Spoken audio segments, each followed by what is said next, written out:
the first thing I did, I put a pair of vice grips on the 1/4" copper line just to hold it in place. Now I'm going to flux. I sanded the 1/4" copper. I put a little bit of flux on there, not a lot. Next I'm going to put on a 1/2" cap. And then I'm going to put on a 1/4" compression fitting sleeve. Now I drilled a hole in the cap so it goes over the copper line. And I'm going to push that sleeve down to the 1/2" cap. That's just so solder doesn't pour out the bottom of the cap. We're going to get some, but we don't want pouring out. I'll flex the inside of the cap. So the reason why I'm doing this is that fitting, that 3/8 to 1/4" compression fitting. You can never find them. They're not really that great of a fitting to begin with. Compression fittings aren't really that great. So taking that into consideration, that's enough of that. So I have a piece of 1/2" copper that's long enough, probably 6 inches. I flexed it on the outside and the inside. So I'm going to heat this up, put a little bit of solder around the cap, just like you would normally solder a cap on. And then I'm going to heat the bottom up and feed the solder into the cap and fill that up.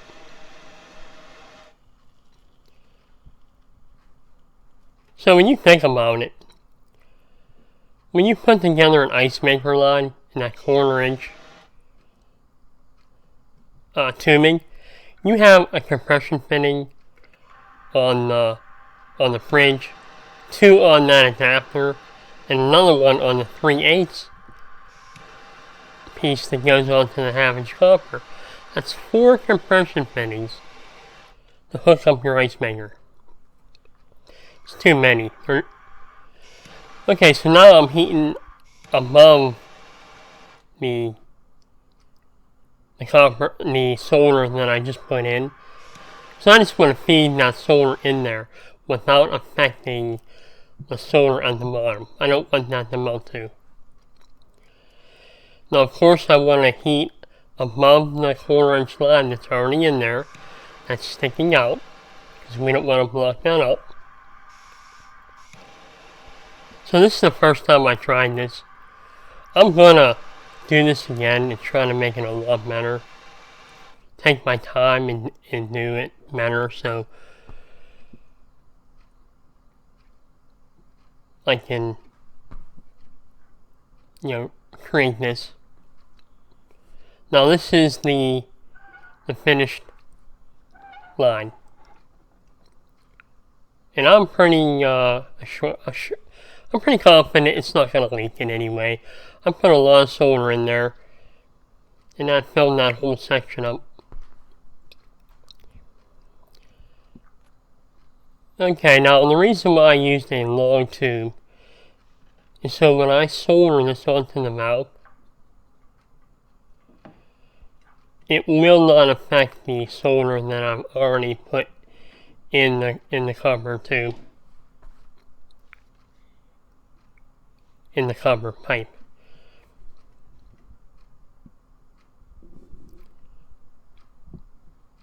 So I'm gonna work on this fitting, and I'm gonna eliminate that silliness in there with that fitting. And they always seem to leak eventually. Now my solder joints, my kids tell me all the time about how horrible they are, so I hear them all the time. So if you guys want to tell me how horrible they are, you can join in too.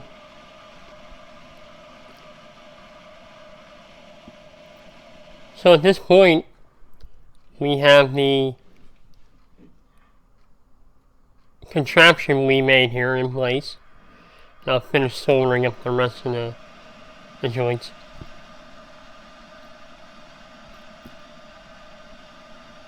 So, like I said, I had to hook this up, and I didn't have a fitting on me. I was at the home center picking up some items. They didn't have any. So, that 3/8 compression to 1/4-inch compression,